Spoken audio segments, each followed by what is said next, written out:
Nesta quarta-feira, dia 29 de setembro, é celebrado o Dia Mundial do Coração. A data foi criada para conscientizar as pessoas sobre a importância da adoção de hábitos saudáveis para prevenir problemas cardíacos. E a receita é simples: boa alimentação, exercícios físicos, cortar vícios como álcool e tabagismo.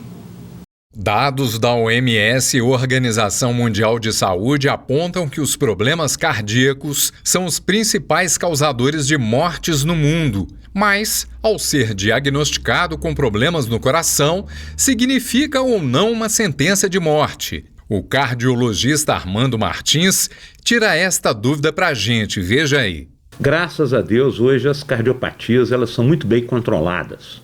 Hoje elas são controladas tanto por procedimentos, nós temos inúmeros que a gente chama de devices, marca-passo, cardiodesfibriladores, stents, uma série de devices que são colocados que aumentam a vida dos pacientes e que melhoram principalmente a qualidade de vida desses pacientes. Segundo o Ministério da Saúde, hoje no Brasil, todo ano cerca de 300 mil pessoas sofrem infarto agudo do miocárdio e 30% destes casos ocorrem óbito. Por outro lado, as cirurgias e os tratamentos são muito mais avançados e prolongam a vida do cidadão em risco com qualidade. As cirurgias hoje cardíacas elas estão sendo realizadas com risco muito baixo e com a mortalidade muito pequena.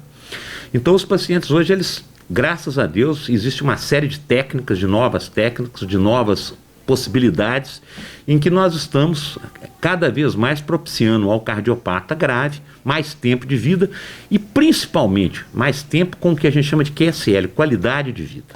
Evitar fumo, sedentarismo, alimentação errada e visitar regularmente o médico para os check-ups preventivos podem sim salvar sua vida, comenta Dr. Armando. Aqueles pacientes que têm uma história familiar muito pobre em cardiopatia, geralmente, olha bem o tempo, geralmente têm uma certa proteção, que é chamada proteção genética. Mas indivíduos que fumam, obesos, sedentários, que têm colesterol alto, que têm diabetes, são pacientes propensos à doença cardíaca. Eles têm que ser seguidos de perto. A princípio, quando nós vamos fazer a prevenção das doenças cardíacas, nós fazemos primeiro o que a gente chama de prevenção primária. É aquele paciente que não tem ainda doença cardíaca, mas tem um alto risco de tê-las.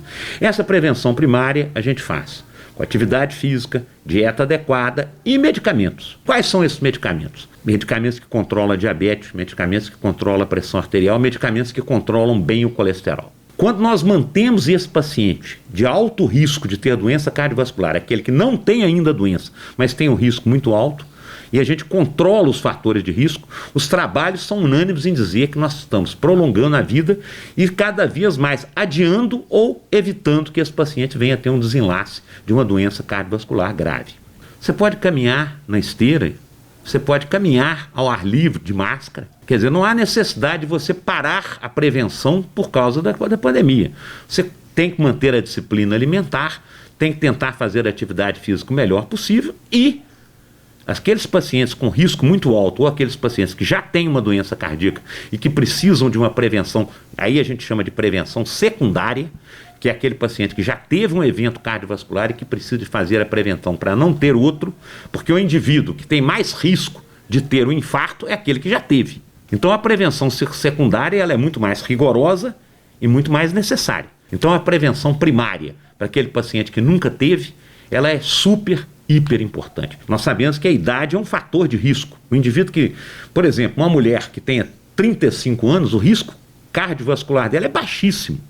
Mas quando ela faz 55 anos e entra na menopausa, é muito diferente. Ela precisa de um segmento mais de perto. O homem acima de 50 anos precisa de um segmento mais de perto.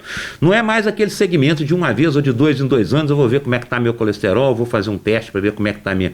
Não, a partir de a idade é o principal fator de risco. A doença cardiovascular acompanha a idade. Então isso aí é muito importante, que a gente sabe que quanto mais precoce for a prevenção, quanto mais precoce a gente ficar livre dos fatores de risco, melhor será para o paciente durante a sua vida. Nós sabemos que ainda a doença cardiovascular é a maior causa de morte no mundo. Então, a prevenção sempre é o melhor remédio. E segundo a Federação Mundial do Coração, as doenças cardiovasculares são a causa de aproximadamente 17 milhões e 500 mil mortes em todo o mundo todos os anos.